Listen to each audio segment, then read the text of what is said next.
Jadi karena seakan-akan belum melakukan.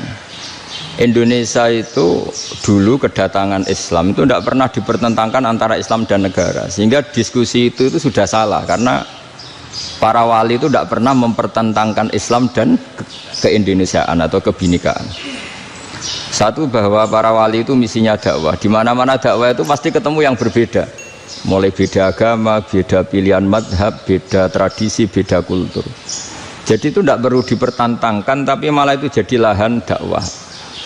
Sehingga kita ini kalau diminta diskusi hubungan negara dan agama malah bingung, memangnya kenapa? Itu seperti dulu zaman P4, saya punya kawan di Jogja, teman saya nulis tafsir Profesor Zaini, itu pernah zaman Pak Harto disuruh sosialisasi P4 di Papua. Apa hubungan Pancasila dan UUD 45? Itu orang Papua jawab, hubungannya baik-baik saja Pak. Jadi yang unik itu ketika disuruh baca Pancasila, 1 Pancasila, 2 ketuhanan yang Maha Esa. Nah, akhirnya 6 kan? Kenapa Pancasila jadi 6? Yang unik itu ketika ditanya, ini saya melihat langsung di TV 7 itu, Indonesiaku itu, ada anak-anak kecil ditanya, bendera ini milik siapa? Bendera merah putih itu. Jawabannya apa? Milik sekolahan Pak aja. Karena memang milik sekolahan. Itu yang tanya itu kaget. Milik sekolahan Pak. Nah, tentang tema ini mohon dibaca ini langsung start ya, langsung serius karena tadi sudah kayak jurkam tadi, ini yang langsung khas ilmuwan. Ini sebagai penghormatan saya pada Yunisma, ini khas keilmuan. Imam Zuhri adalah gurunya Imam Malik. Ya, saya ulang lagi ya, Imam Zuhri adalah gurunya Imam Malik. Halaman 29. Ini langsung start saya baca halaman 29. Dan ini terutama yang para punggawa-punggawa ini. Saya baca ya. Ini teks tidak ada yang saya rubah, memang persis seperti ini. Bismillahirrahmanirrahim. Yaqulu Zuhri, ini gurunya Imam Malik. Fama futiha fil islami fathun qablahu kana a'zama minhu. Innama kanal qitalu haitsul taqon nasu. Falamma kanatil hudnatu wa wadu'atil harbu wa amana nasu ba'duhum ba'du wal taqaw fatafawadu fil hadits wal munaza'ah. Falam yaklim ahadun bil islami yaqilu syai'an illa dakhula fihi. Walaqad dakhalataini kasanaten mithlu man kana fil islam qabla dzalika wa aktsar. Terus ini ngomongnya harus santai, nggak boleh provokatif. Begini, kita tahu dalam perdamaian Hudaybiyah itu poin-poinnya itu semuanya merugikan Islam. Di antaranya adalah jika yang Islam masuk kafir harus dibiarkan, karena berarti masuk ke habitat asli. Karena Nabi sebelum jadi Nabi, komunitas pokok itu kafir, sehingga kalau Islam masuk kafir kembali ke habitat. Tapi kalau Islam masuk kafir, kafir masuk Islam itu harus dikembalikan karena dianggap bid'ah. Maka kalau kamu dituduh bid'ah itu tenang saja dulu, Nabi itu ya dituduh ji'ta bidinin muhdas, kamu datang dengan agama yang baru. Cuma agak diteruskan wa kullu muhdasatin bid'ah wa kullu bid'atin dalalah.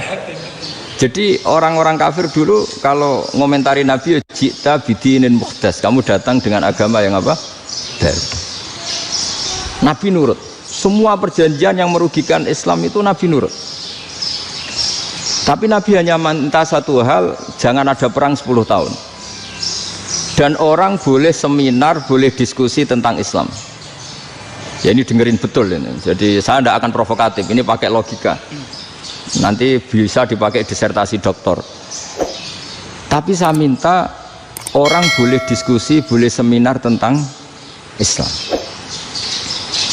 Akhirnya saat itu juga ada orang yang masuk Islam.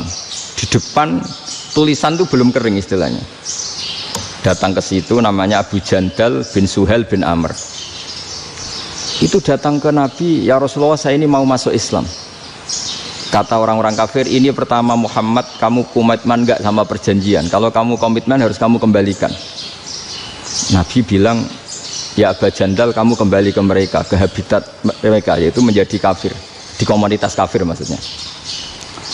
Akhirnya nangis. Sayyidina Umar itu mendekati Abu Jandal, kemudian memberi isyarat supaya ngambil pedangnya. Jadi isyaratnya wong ini baca ora wis. Maksudnya orang-orang kafir. Tapi Abu Jandal nggak mau. Singkat cerita akhirnya kembali ke komunitas kafir.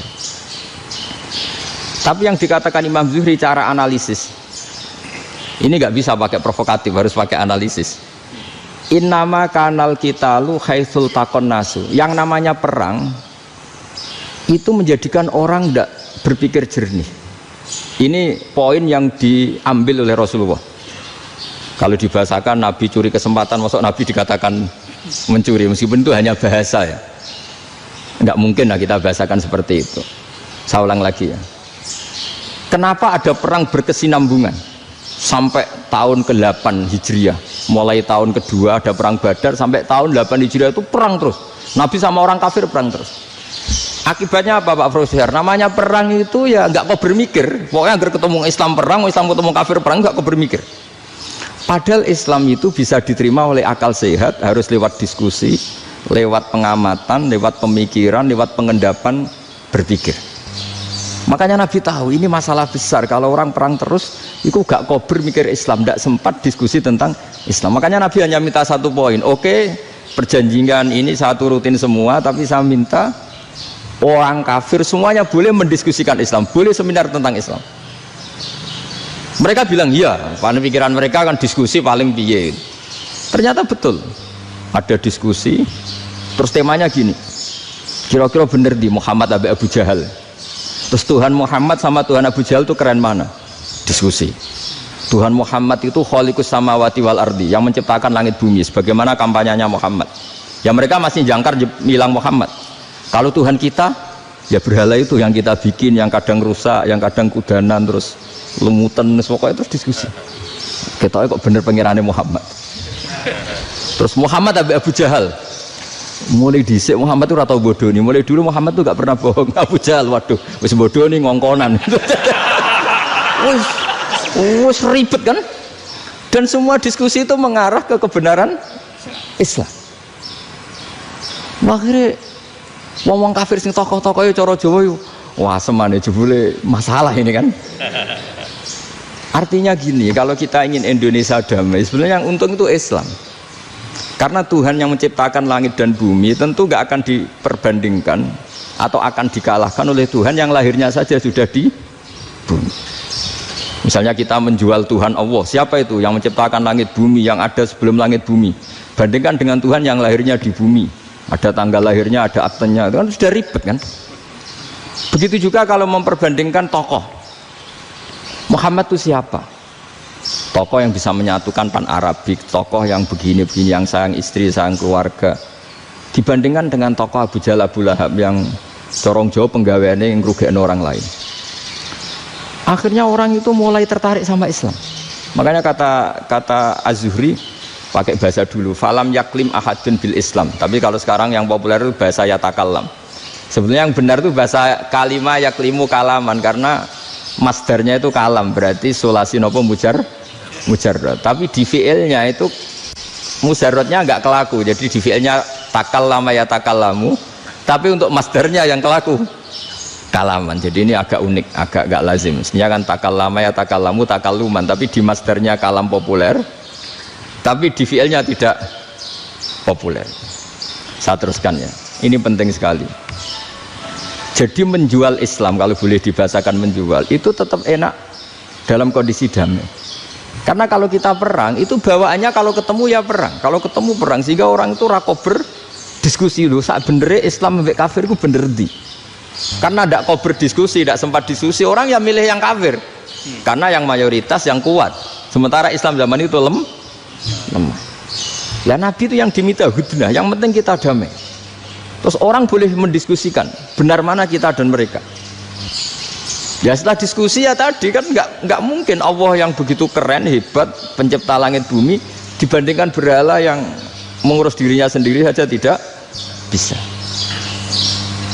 Walhasil terus Orang mulai tertarik sama Islam dan aturannya nggak boleh dilarang diskusi itu.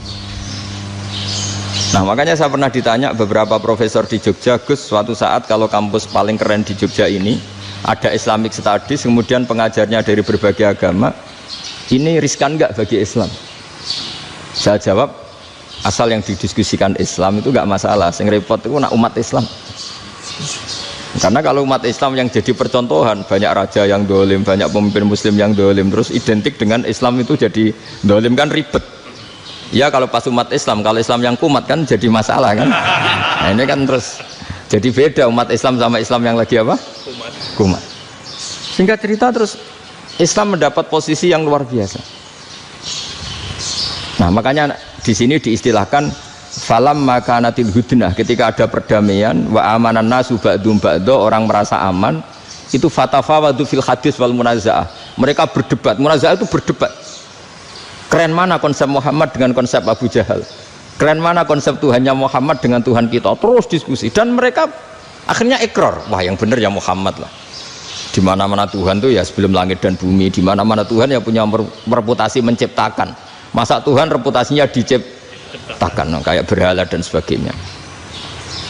Ibadah juga gitu, ibadah wong kafir itu kalau tawaf itu telanjang, ibadah Muhammad santun pakai pakaian, terus akhirnya mereka mulai tertarik Islam. Sehingga saya lihat di beberapa tafsir, saya memang tidak akan ngomong yang tidak serius, ngergani Unisba ben sawangane pemikir serius. Di Quran itu sampai lihat di tafsir Tobari itu ada ayat bal naqzifu bil haqqi 'alal batil fayadmaghuhu fa idza huwa zahid. Qadzafa itu kalau di kamus tak lihat itu takallama bila dalilin. Qadzafa itu yes pokoknya sekenanya.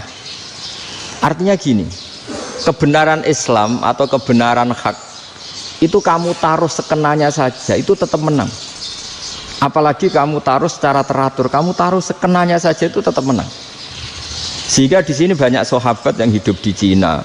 Sekarang juga banyak orang alim yang milih hidup di Amerika, banyak orang alim yang milih hidup di Inggris. Dan mereka pede, percaya diri, karena kebenaran itu kamu letakkan di mana saja, itu tetap akan menang, akan menemukan momentum kemenangannya. Misalnya gini, contoh paling gampang. Dulu para peneliti, saya ulang lagi, dulu para peneliti itu ya datang kemana-mana, termasuk Ibnu Battuta, termasuk Ibnu Khaldun, ya semua peneliti itu suka neliti. Setelah diteliti, Quran itu satu-satunya kitab suci yang membicarakan sains, misalnya tentang falak, tentang astronomi, tentang asal-usul kejadian manusia, kejadian makhluk, juga bicara tentang geografi, geologis, semuanya. Sementara kitab lain hanya cerita tentang mawaid wal hikam wal ibar. Jadi diteliti kayak apa, pada akhirnya hak ini yang menang. Bal naqdhifu bil haqqi 'alal batil fayadmaghu fa idza huwa zahid. Saya berkali-kali cerita, ada ulama yang ahli matematika. Ketika ditanya kenapa kamu suka ngajar matematika, sampai muridnya itu ragu, ini guruku mlebu swarga ta ora, penggaweane mulang matematika. Tapi para muridnya bermimpi bahwa Imam Amudi itu disuruh ngajar para malaikat. Dan itu pede betul dia. Kata Allah, ini ulama saya yang iman kepada saya setingkat iman kamu. Jadi malaikat itu tidak mungkin Gusti, kita menyaksikan langsung engkau, sementara ini di bumi nggak nyaksikan jenengan. Kenapa bisa sepede dan seyakin itu? Akhirnya Imam Amudi disuruh ngajarin matematika. Jadi Anda kalau profesor itu nanti harus sempat ngajari malaikat, itu baru benar-benar profesor. Jadi nanti di akhirat ngajari siapa? Malaikat. Jadi ada seminar yang melibatkan banyak malaikat, narasumbernya itu seorang profesor. Itu ketika kenapa engkau begitu yakin kalau Allah itu Tuhan dan Allah itu Al-Wahidus Shomad. Terus Imam Amudi mulai nulis angka agak beraturan. 2, 3, 4, 5 sampai 1 miliar, 1 triliun, semuanya nggak beraturan. Kata beliau, nisbatus naini wasalasa ila ma la nihayatalaha iku nisbatul far'i ilal asli. Mbok angka sebanyak apapun, 2 dibanding 1 ya far'ul wahid, 3 dibanding 1 ya far'ul wahid. Semua angka yang nggak terhingga pun dibanding 1 semuanya far'ul wahid. Semua angka sebanyak apapun itu cabang dari angka satu. Fakullu hadhil awalim far'un minal wahidis somad, yaitu Allah Subhanahu wa ta'ala. Akhirnya malaikat tepuk tangan, iya juga. Jadi begitu juga ada ulama itu ahli gambar. Saya dulu ngaji sama Mbah Mun Al-Husunul Hamidiyah, itu kitabnya itu banyak gambarnya. Dan kali gambar yang ngawur betul, mangga ahli gambar. Saya lepol, terus sempurna lele. Semua gambar bangunan, gambar sapi, pokoknya gambar. Ternyata dia menemukan Tuhan itu dari gambar. Gambar serapi ini atau seruwet ini sama. Gambar rapi sama ruwet itu sama kalau dalam pandangan tauhid. Dimulai minan nuqtah al-wahidah. Kowe cek gambar sing rapi, sing indah, cek gambarmu elek. Dimulai dari satu titik, dan titik ini nuqtatil wujud, yaitu Allah Subhanahu wa ta'ala. Jadi nak cara ahli tauhid gak penting gambarnya api, menang lomba atau ora penting. Butuhe hadis surah ini gambar baik yang rapi maupun ndak adalah min nuqtah dari satu titik. Nah, alam raya sebanyak ini mbok gambar mbok ora, cek mulai Mars sampai Jupiter kabeh semua bentuknya yang banyak ini semuanya min nuqtatil wujud, yaitu dari titik wujud. Gini kok Allah Subhanahu wa ta'ala. Di sini hebatnya ulama-ulama, mbok dia pengajar matematika, mbok pengajar gambar, semuanya dipakai perangkat untuk tauhid. Nah, itu kan juga bagian dari Islam damai, Islam yang sangat, jadi tidak perlu perang untuk orang dipaksa Islam, nggak perlu provokatif kayak tadi pidatonya rektor jenengan tadi. Jadi ciri utama ilmuwan tuh kalau ngomong datar tapi logikanya nggak terbantahkan, itu ciri khas ilmuwan. Kalau ciri khas politikus kalau ngomong itu keras, provokatif lah kira-kira gitu. Tapi isinya biasa. Nah, saya berharap nanti semua profesor doktor itu datar tapi isinya kualitasnya bagus ya. Mentes. Jadi makanya terus kata ulama, kenapa diistilahkan balnat zifu bil haqqi? Kenapa pakai qadzafa sementara qadzafa maknane takallama bila dalil? Maksudnya bila dalil di sini itu min ghairi ikhtiyajin ila dalilin. Kebenaran itu memang enggak butuh dalil. Apa kita perlu dalilnya apa? Buktinya apa? Kalau 3 itu cabang dari 1. Wong gendeng yang takut gitu pasti orang gendeng. Wong 3 cabang dari 1 kok ditanyakan buktinya apa? Itu min awalil bidah. Pertama orang pasti tahu kalau 3 itu far'ul wahid.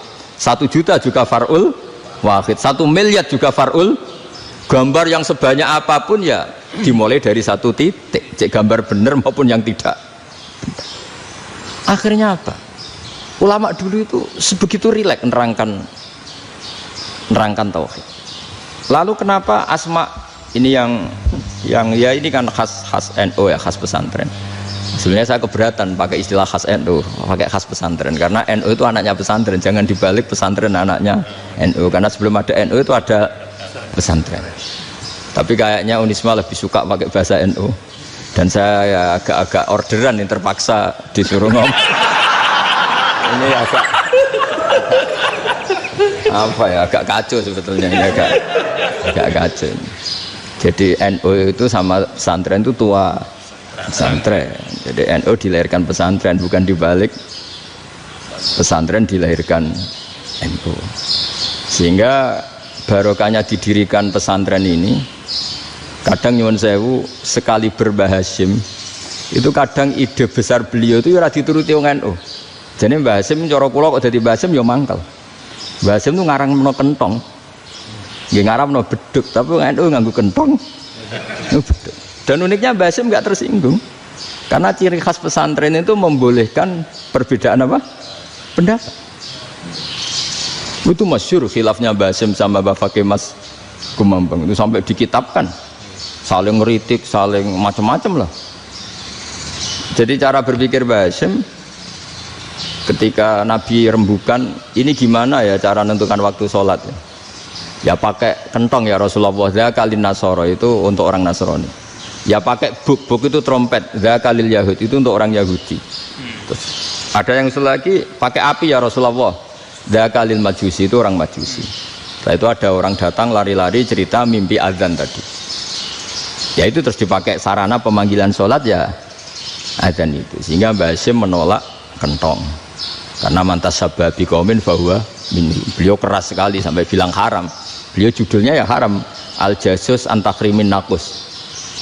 Setelah naskah itu sampai ke Mbah Fakih Mas Kumambang di Gresik situ, di daerah Dukun situ. Dulu nggak ada WA ya, jadi sampainya ya lama.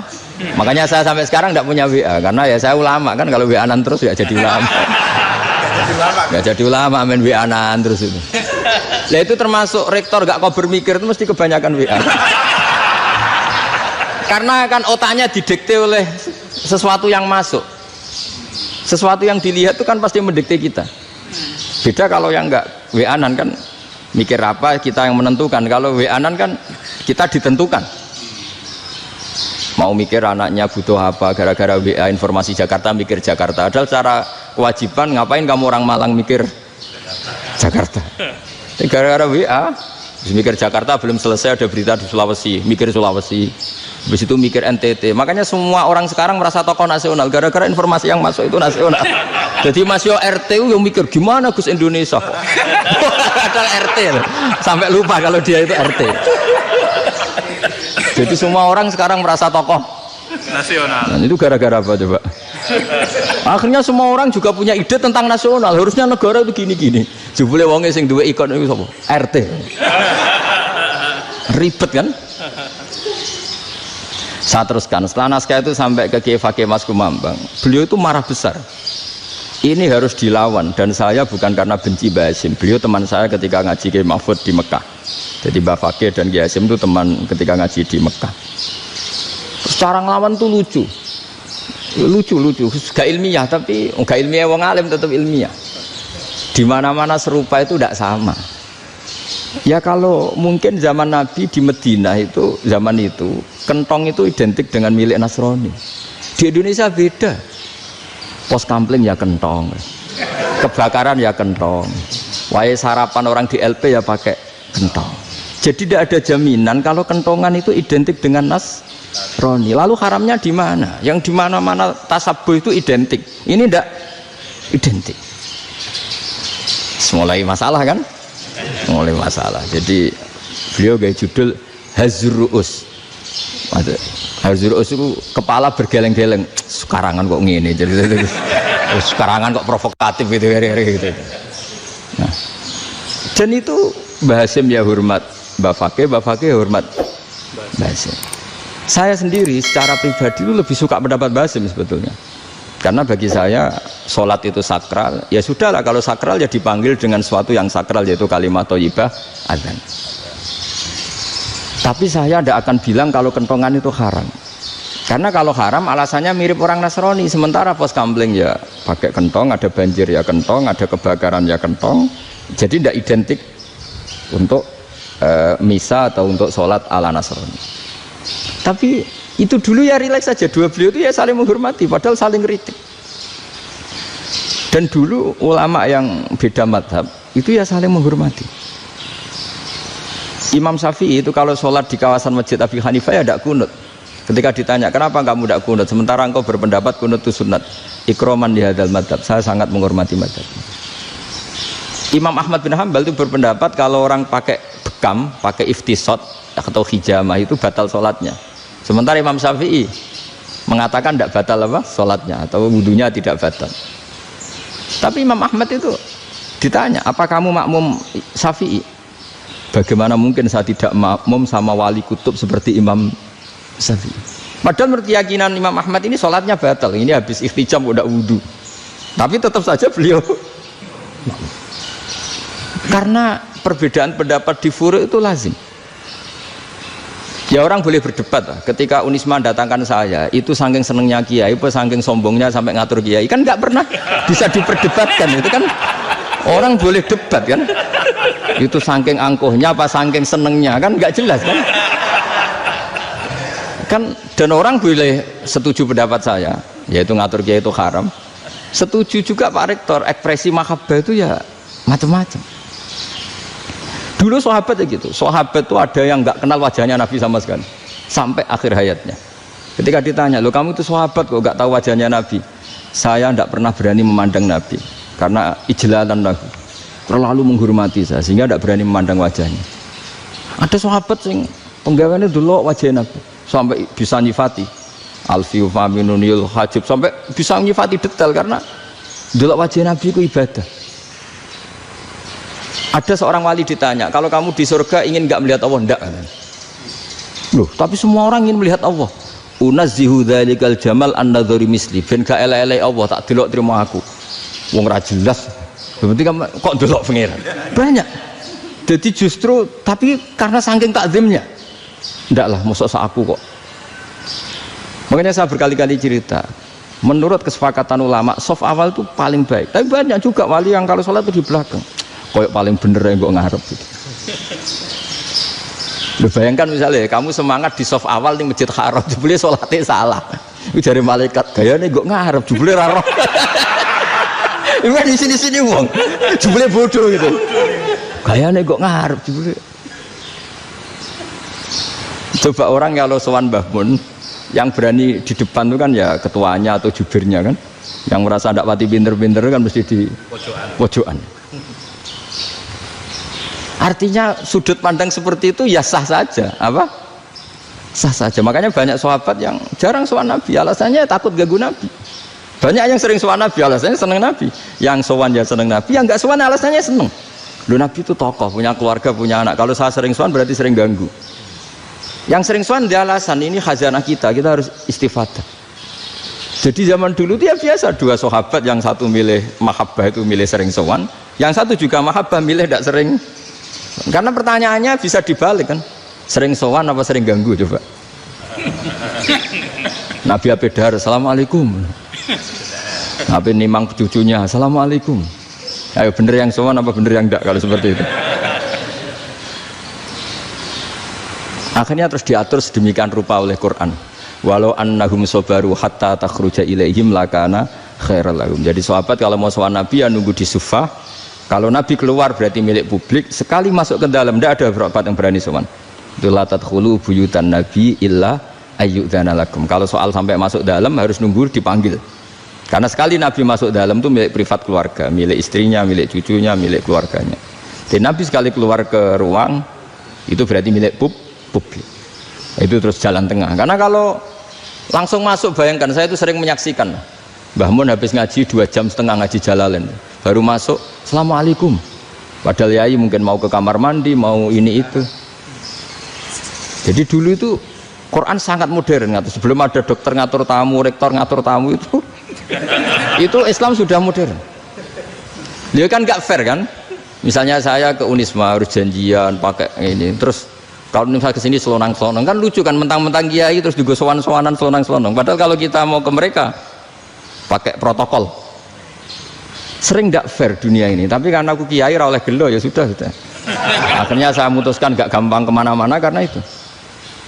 Saya sering didatangi ajudannya menteri, Gus mau ada tamu dari Jakarta tanggal ini, mesti saya bilang, mereka milih tanggal yang mereka kosong, kok tidak mikir apa-apa situ kosong.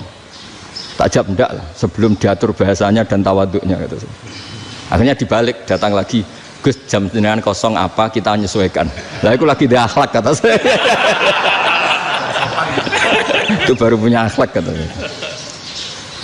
Bukan masalah ini, bukan masalah gengsi ya. Saya sendiri itu dolan ke alumni itu jarang karena ya takut. Kiai kan yo nganggur, jam 09.00 nganggur, jam 10 nganggur. Bisa saja alumni itu kerja di pabrik, bisa saja yang latihan ekonomi di pasar. Jika kalau saya datang jam 9, iki kiai sing nilai santri ini, apa kiai sing ganggu santri? Nah karena orang ini melakukan rutin, gak kok berpikir, pokoknya ngono jenenge silaturahim. Mau nyerah kok berpikir, padahal kalau diangen-angen, ini kiai yang nilai santri ini, apa kiai yang ganggu santri ini karena datang di jam kerja. Nah, bayangkan kalau kebenaran dulu itu dikawal oleh satu peradaban perang. Jadi Nabi sesuai diangen-angen Pak Nabi. Perang Badar menang Nabi, perang Uhud menang wong kafir, perang ini gonta-ganti. Apapun itu yang penting satu kesimpulannya, cara Rasulullah kesimpulannya satu. Orang tidak kober mikir kebenaran secara mengendapkan pikiran dengan pikiran jernih. Maka hebatnya Nabi ketika perjanjian, pokoknya saya minta nggak ada perang. Dan orang boleh mendiskusikan Islam. Itu luar biasa idenya Nabi. Karena bawaan perang itu wong kan nggak kober mikir. Ibarat seorang misalnya seneng satu perempuan, ketemu rivalnya langsung perang kan gak mikir. Tapi kalau kau bermikir, diangen-angen cawe wedok iku ora seneng aku. Untungnya apa untuk wong ayu ora seneng, malah mau loro hati. Terus sudahlah, buruan dialihkan kemana kan gitu. Itu nak mau amen WA nan tukaran lewat SMS atau tarung langsung ora kau bermikir. Tapi kalau kau bermikir, akhirnya berpikir nih. Perempuan tadi sebenarnya yang disenangi siapa? Oke, ternyata senang Pak Erick. Sudah kita ngalah. Karena tidak ada nikmatnya kan menikahi perempuan yang sama sekali tidak mencintai kita. Tapi kalau nak kau berpikir pokoknya diprovokasi, wah gue kalah mbak A, gue kalah mbak B.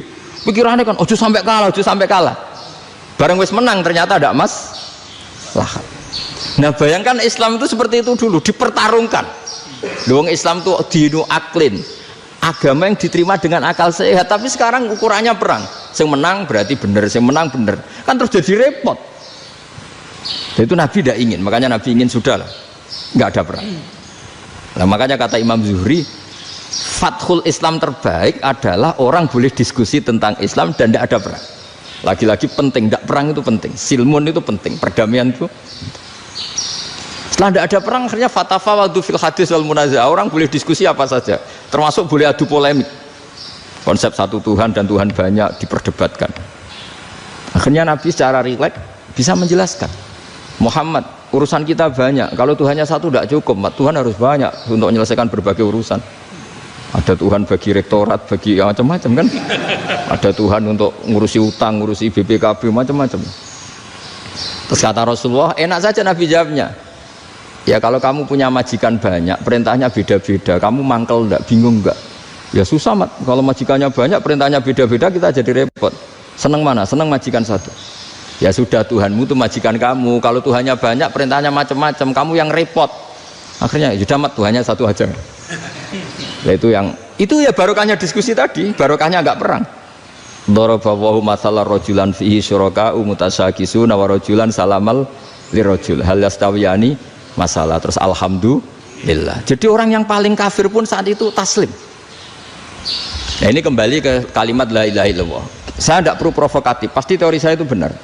Bukan saya bilang benar itu karena sombong, enggak. Ini sesuai teks. Misalnya begini, benar enggak kelompok takfiri yang suka ngafirkan orang lain? Itu pasti tidak benar. Logikanya gampang. Orang yang kafir 70 tahun saja dengan melafadzkan la ilaha illallah menjadi muslim. Masa dengan kalimat yang sama yang muslim menjadi kafir? Itu logikanya kan nggak ketemu. Orang kafir 70 tahun untuk menjadi muslim disuruh baca apa? La ilaha illallah. Tapi gara-gara baca la ilaha illallah nyekel patok jadi kafir. Pertanyaannya, loh ini kalimat apa? Kalimat untuk mengkafirkan apa kalimat untuk mengislamkan? Karena yang kafir dengan kalimat itu menjadi Islam, ternyata yang Islam dengan kalimat itu menjadi kafir. Itu ketemu nggak? Cara logika itu kan nggak ketemu kan? Makanya cara pikirannya Abul Hasan Asyadzili, dan saya setuju pikiran itu. Istighfar ini boleh orang Jawa Timur protes karena kadang beda manhaj, tapi jangan protes saya, protes Abul Hasan Asyadzili kualat mesti sampean. Ketua Torekoh napa? Sadiliyah. Cara madzhab Sadili, dan Anda boleh berbeda madzhab, mencari khasnya wong kampus itu wani beda kapasitas lah, pokoknya butuhnya beda dan ketok pinter, ketok kritis tuh. Cara madzhab Abul Hasan Asyadzili itu gini Pak Rektor, jadi istighfar itu baik, tapi ba'da kamali tauhid, setelah tauhidnya itu benar. Alasan beliau masuk akal. Ketika ada ayat fa'alam annahu la ilaha illallah wastaghfir li dzambik, bihadil kalimah, jadi orang boleh istighfar setelah tauhidnya benar. Alasannya Abul Hasan Asyadzili begini, qul lil ladzina kafaru iyantahu yughfar lahum ma qad salaf. Katakan kepada mereka yang kafir, sekali mereka tidak kafir maka otomatis dosanya masa lalu diampuni. Pertanyaannya, yang bisa menghentikan kekafiran itu kalimat apa? La ilaha illallah.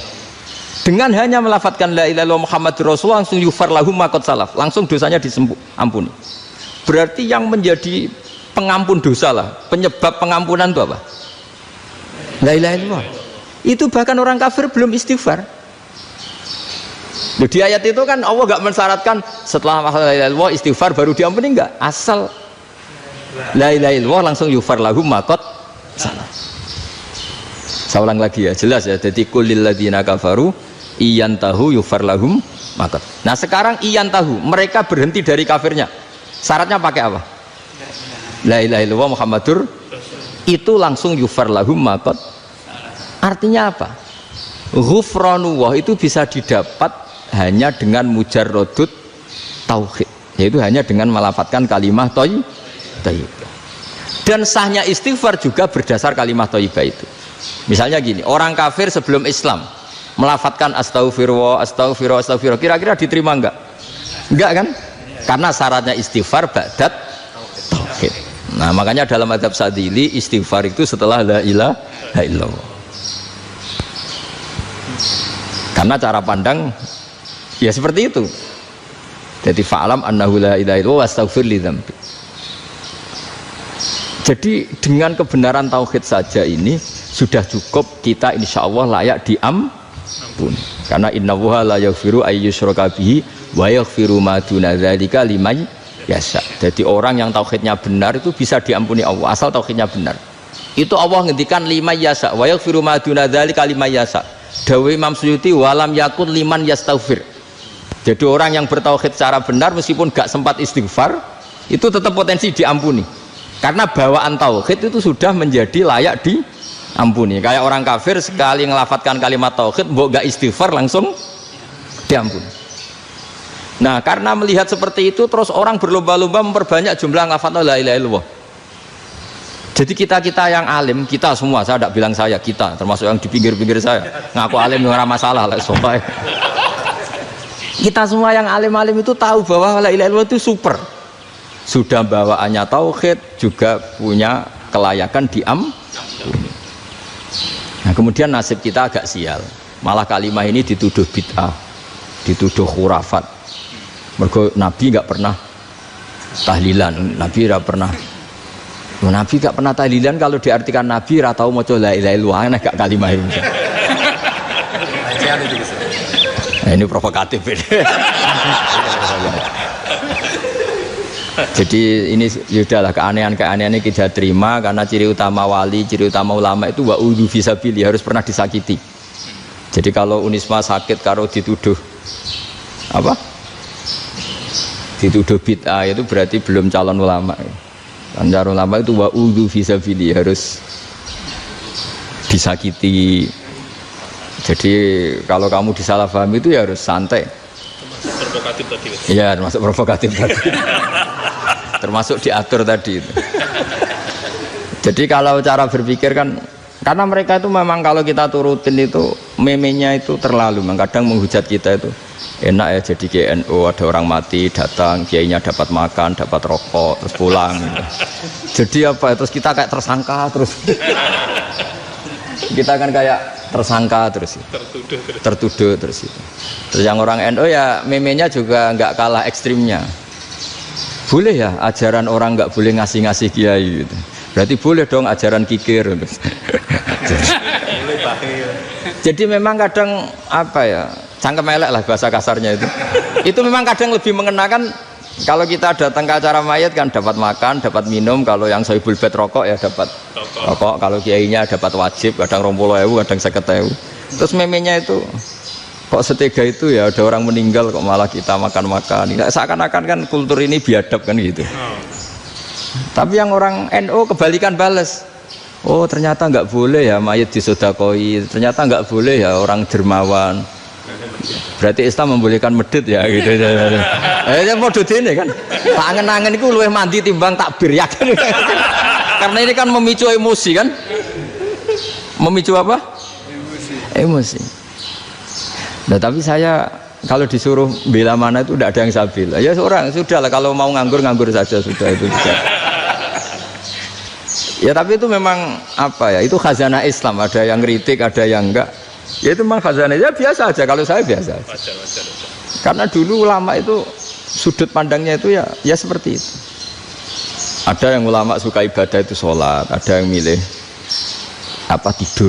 Sampai Imam Ghazali bilang suatu saat ibadah terbaik di zaman akhir itu tidur kan. Sholat saja kalah sama tidur kan. Tapi itu loh ya, yang wajib tetap loh, terus kamu gak sholat wajib. Begini beliau mencontohkan itu. Ada orang sholat tahajud terus obsesinya itu ingin hajatnya terkabulkan. Sementara yang tidur obsesinya nikmati rahmatnya Allah, boleh tidur, bisa tidur. Kata Imam Ghazali, timbang kita tahajud terus nuntut pangeran atuk turu katanya. Mergo engko dia akibat terus setan memberi bisikan, "Lho nyatanya kamu tahajud ya gak terkabul." Berarti cerita bahwa Nabi ngendikan kalau doa tahajud mustajab enggak. Daripada ngono kan turu ora tau donga misalnya. Timbang abri-abri Islam kan, timbang elek-elekin apa? Islam. Jadi ulama itu mulai dulu itu sudah berpikir. Banyak orang menjadikan tahajud, sholat malam itu media untuk hajatnya. Dan kalau nggak kesampaian ini mutung. Nyalahkan kiainya ijazah ramandi. Macam. Daripada ngono ora usah apa? Tahajud turu. Dan jenis kayak ini tuh banyak. Makanya ulama kayak saya itu enake dhewe itu ya jarak. Saya sering didolani muhibbin terus bilang, "Gus, saya doakan gini-gini, saya mau nyalon bupati atau saya gini." Saya bilang, "Gak waduh orang donga, nak ramandi darani ulama dongane ramandi." Nak mandi kamu jadi bupati tetap nganggep karena beli. Sopo sing ora roh bupati saiki gak beli. Ribet kan? Ketika mereka jadi ngunsurkan doa kamu apa karena kemarin beli? Yang beli maksudnya nggak beli nggak usah tersinggung. Jadi ribet ngadepin. Nggak artinya gini loh, boyo doa itu jangan dipakai begitu loh. Kalau minta nasihat, tak nasihati jadi bupati yang baik, gubernur yang. Kalau minta doa itu resikonya. Akhirnya gigi kalau diminta doa ya doa, sebenarnya diisinya itu nggak doa kemenangan. Selamat. Itu nggak selamat gitu. Karena ribet. Makanya Islam itu doa itu setelah iman. Aturan iman benar baru doa.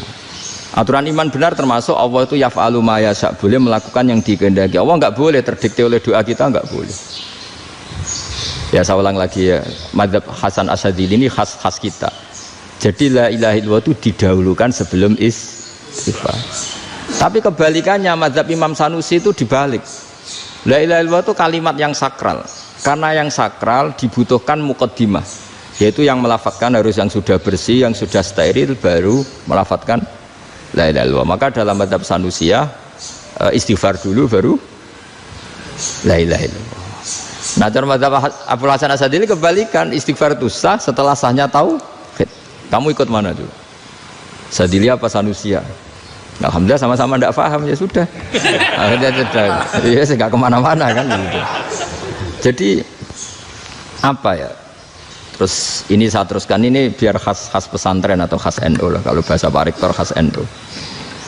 Ini Ben sampean tahu beberapa perbedaan itu lazim, halaman 24. Ya, halaman 24 sama 25. Tak baca ini masih orisinil. An Sufyan bin Uyainah, ini juga gurunya Imam Syafi'i. Kata Sufyan bin Uyainah, beliau cerita, kana Isa wa Yahya alaihi salam ya'tiyanil qaryah. Fayas'alu Isa an syirari ahliha. Wa yas'alu Yahya an khiyari ahliha. Jadi Nabi Isa dan Nabi Yahya itu satu generasi, sama-sama masih muda. Kalau di satu kampung yang Nabi Yahya tanya, ini keluarga terbaik siapa? Saya mau nginap di situ karena kumpul orang baik itu nyaman. Kalau Nabi Isa kebalikan, keluarga terburuk mana ya? Saya tak di situ. Nah terus akhirnya faqala lahu Yahya, lima tanzilu ala syirarin nas. Kenapa kalau kamu bermalam kok malah kumpul orang-orang yang nakal? Innama ana tabibun udawil mardo. Saya ini nabi barat dokter, di mana-mana dokter yang ngumpuli yang sakit, ngobati yang sakit. Makanya di NU itu ya banyak kiai jazab mengumpuli yang nakal-nakal. Nak tepak yang ngentas yang nakal, nak tepak ya katut. Ini adu nyali lah sudah gitu. Tapi itu ada ilmunya, yaitu niru Nabi siapa? Isa. Kalau kamu dokter penelitian itu cari daerah yang banyak pandemi apa yang bersih? Yang banyak pandemi, karena yang namanya penelitian ya di situ kan. Kalau kamu dakwah ngentas kemiskinan, ke daerah miskin apa daerah kaya? Nah sama, kalau ngentas kefasikan ke daerah fasik apa daerah orang soleh? Fasik. Ya, tapi itu Nabi Isa. Nah kalau kamu tidak Nabi kan potensinya kan ngadut itu. Tapi setidaknya bahwa kita sering disalahkan karena punya beberapa tokoh yang ngancani fasik-fasik, itu sebenarnya ada dalilnya, yaitu Nabi siapa? Isa. Nah terus masalah tegas dan lunak. Ketika ada mahasiswa misalnya pacaran, boncengan lanang dan perempuan, Itu pilihan kita apa? Kalau tegas, terus gak mau mendengar kita. Misalnya gini contoh gampang, tak beri contoh Pak D. Jangan orang tua, nanti secara fikih itu beda. Nah ini kan kita orang pesantren, biasa ngaji fikih detail. Kamu Pak D seorang perempuan, mahasiswi misalnya, sering pacaran. Setiap ke situ sama pacarnya kamu diam saja. Padahal kamu dosen keislaman. Mesti pawanaan kamu nyimpulkan, ternyata pacaran itu tidak apa-apa. Buktinya Pak D itu tidak negur, menengah. Ini berarti as-sukut alal mungkar. Tapi kebalikannya, Pak D ini terkenal keras. Nak rono mesti radiaku ponaan. Akhirnya yura rono. Mesti ngerti nak mesti diamuk. Nah, dua orang ini sama-sama gagal kan?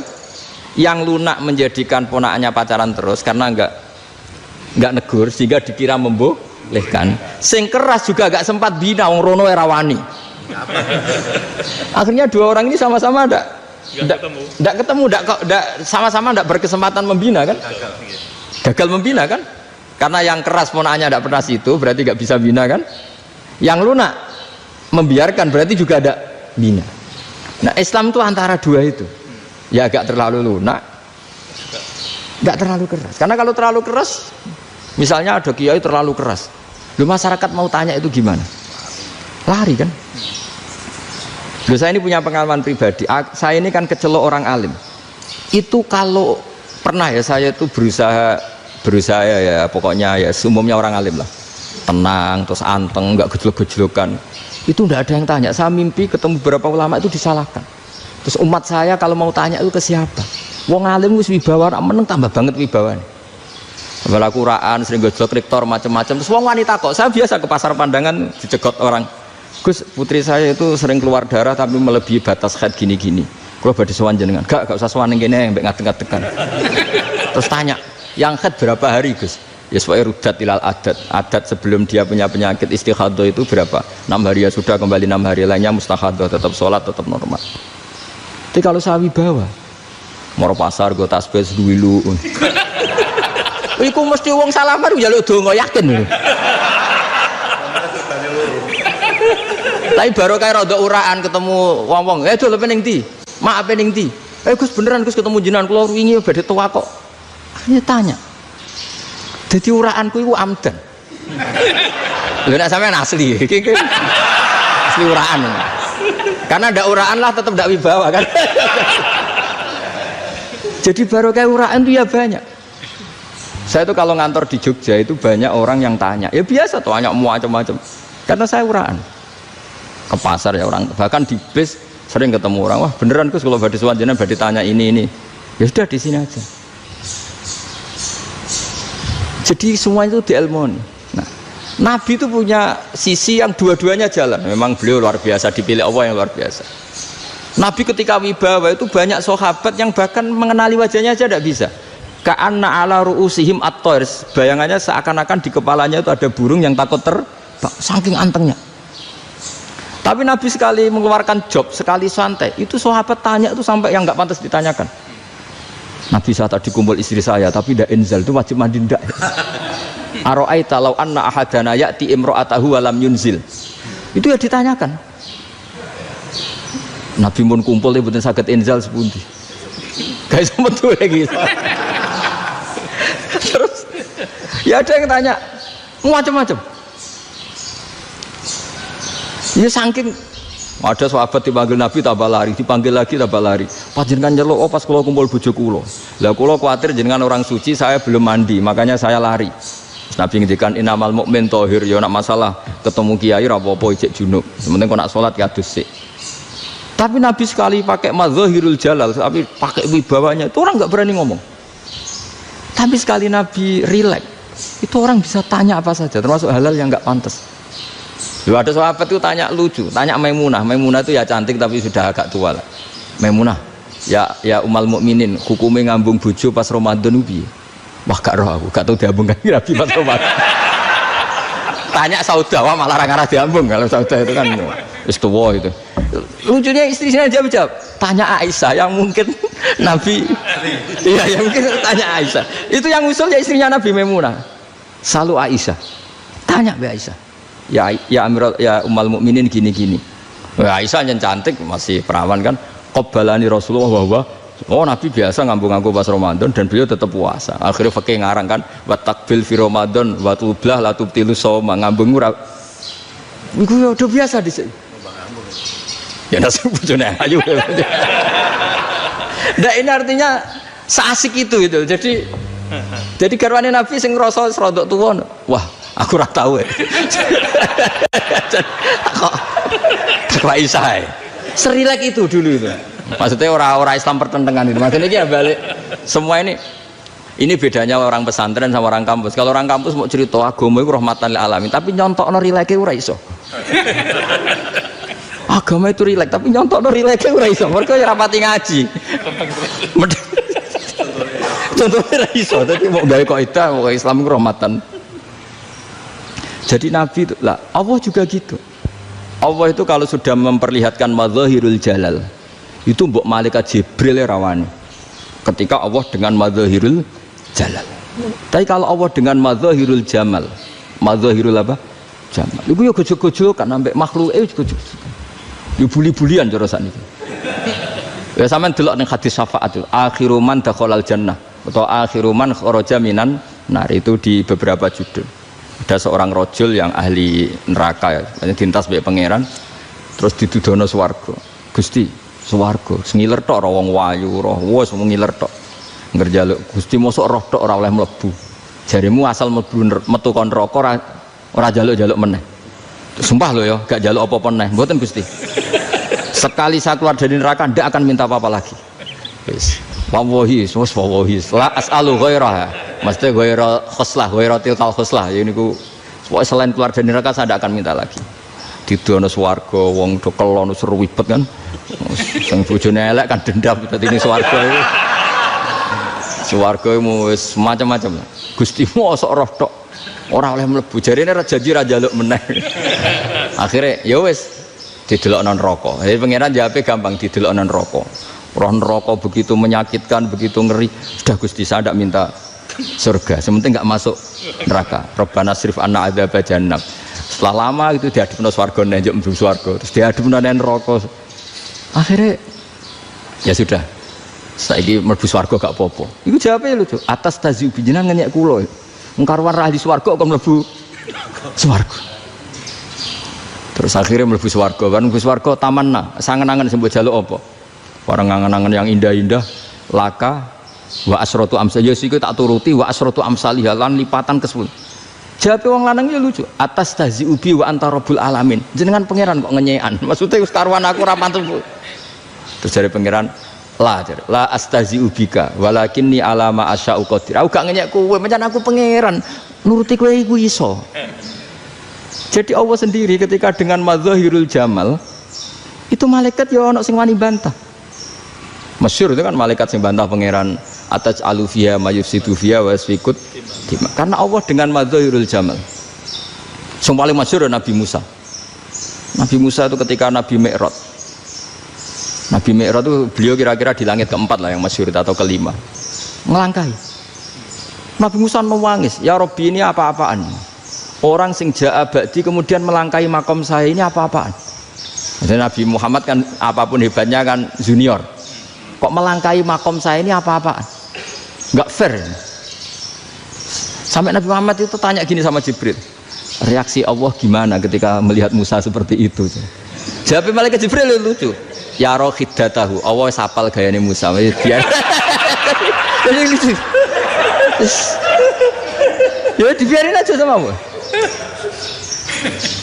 Tapi yang jenenge Nabi Musa itu kekasihnya Allah, tetap berkah bagi kita. Betul. Ketika setelah Mi'raj diwajibkan sholat 50, gentenan Nabi Musa kelihatan nabinya. Sebenarnya Nabi Musa itu sebetulnya loh, gak nguntungkan kita sebetulnya. Tapi yang nguntungkan, sebenarnya tidak niat nguntungkan kita, tapi nguntungkan. Nabi Ibrahim kan di langit ke-6, keren lah. Konti jong ketemu Allah ngeten-ngeten kan sholat seket. Karena Nabi Ibrahim terkenal Nabi baik ya tidak bantah. Bareng Nabi Musa. Kenapa diceluk pangeran? Kula akan sholat ping 50. Inna ummataka la tutiku dalik. Wah, gak kuat umatmu. Serai-rai gak umatmu ora ngarah kuat 50 rokaat. Tapi sebenarnya Nabi Musa itu niatnya bukan membela kita. Fa inna ummati la umatku sing gagah-gagah ra iso meneh umat. Berarti sebetulnya Sebetulnya ya itu masih pakai gengsinya gitu. Wes ngono-ngono lah sementing kita untung. Sebetulnya dia itu nggak terima. Wong umat saya aja yang lebih kuat, nggak kuat apalagi umatmu. Dan terus sebutin irji ila rabbika fas'alhu takhfif. Itu berarti Allah dengan madzahirul jamal. Sudahlah, datang ke Allah minta keringanan. Allah itu baik. Minta, mbak Allah itu ringanan mau 5 tok, jadi cek 45. Balik ke Nabi Musa, piro 45, cek ra kuat umat. Wong umat kowe ra kuat, jadi sebenarnya dia bilang umat kowe ra kuat. Lho cara Nabi Muhammad model wong Malang, yo beda umatku mbek umatmu. Ribet kan? Beda. Lho Nabi Muhammad kan enggak seperti itu kan? Enggak punya akhlak Malang kan, akhlak. Maksudnya akhlaknya mujur itu, akhlak yang baik gitu. Ya akhlak yang mujur, bukan yang malang gitu. Jadi Nabi ya manut. Tinggal 40 kan, dikurangi lagi 35 sampai 9 kali kan, masyhur itu. Ya kan kalau dikurangi 55 kan berarti turun naik kan 9 kali. Itu setelah 5 itu Nabi Musa aja usul masih ragu. Itu cara Nabi munggah nentek. Ini entek ya. Terus iya doa tuntas betul. Bebas. Terus munggah ado-ado lha opo? Ngapain itu? Akhirnya Nabi Muhammad sudah sampun ya kalimah Allah. Saya ini malu sama Allah Musa. Sudah 9 kali dan diturutin terus. Jadi Allah kalau dengan madzahirul jamal itu Nabi Musa biasa nego sama Allah. Tapi ketika Allah dengan madzahirul jalal itu Nabi Musa enggak berani, yaitu di hadis syafa'ah. Hadis syafa'ah ketika manusia datang ke Nabi Adam, ya tuna Adam, ya Adam anta abul basar ngene isfa'li ana inda rabbik, kamu saya minta mensafaati kita. Nabi Musa, Nabi Adam, inna rabbi qad ghadibal yawma ghadaban lam yaghdab qablahu mislah wa la yaghdab ba'dahu mislah. Ini Allah sedang murka besar dan tidak akan murka seperti ini lagi. Sudah saya tidak berani, nafsi. Nabi Ibrahim enggak, termasuk Nabi Musa ketika di itu ya enggak berani karena Allah dengan madzahirul jalal itu Nabi Musa enggak berani. Sudah saya sendiri itu pernah salah, yaitu saya membunuh seseorang yang enggak disuruh oleh Allah membunuh itu, yang pas jotosi orang Kipti. Akhirnya datang ke Nabi Muhammad, pas ke Nabi Muhammad Allah dengan madzahirul jamal, dengan madzahirul jamal sampai Kanjeng Nabi ngendikan analah saya akan memintakan syafaat kalian. Terus fa ahmadu rabbi bima hamida allamaniha rabbi. Saya muji Allah dengan pujian-pujian yang orang lain tidak tahu, hanya saya yang diajari, kata Rasulullah. Nah di sini menurut banyak ulama termasuk kitab yang saya baca, kenapa Muhammad sebagian namanya Ahmadu. Itu dari af'al tafdil eva Muhammadun Ahmadu min ghairihi. Muhammad Rasulullah itu kalau muji Allah di atas cara mujinya Nabi yang lain. Jadi Ahmadu bukan dari fi'il mudhari' lil mutakallim tapi dari af'al apa? Tafdil. Fa Muhammadun Ahmadu min ghairihi. Bahwa Kanjeng Nabi Muhammad sallallahu alaihi wasallam itu cara mujinya